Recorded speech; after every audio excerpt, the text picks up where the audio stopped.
Welcome to the Banker Lamp. Please enjoy the video.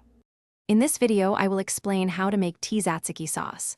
First, let's gather our essential ingredients for this delightful dip. You'll need 1 cup of full-fat Greek yogurt, which provides that signature creamy texture.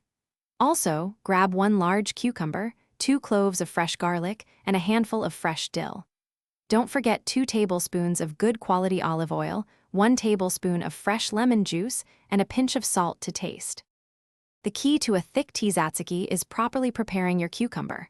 Start by grating 1 large cucumber using the large holes of a box grater.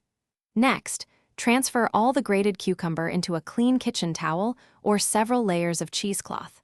Now, this is crucial, squeeze out as much excess liquid as you possibly can.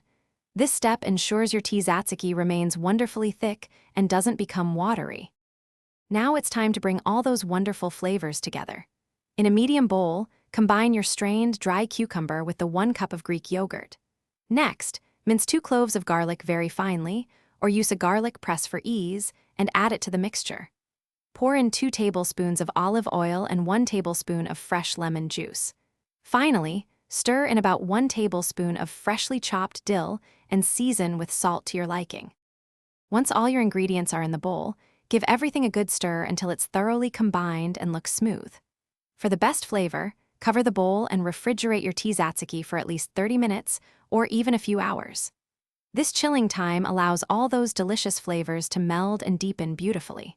Serve your fresh, homemade tzatziki with warm pita bread, grilled meats, or fresh vegetables for a delightful treat. Thanks for watching. If this was helpful, leave a like and consider subscribing. See you next time.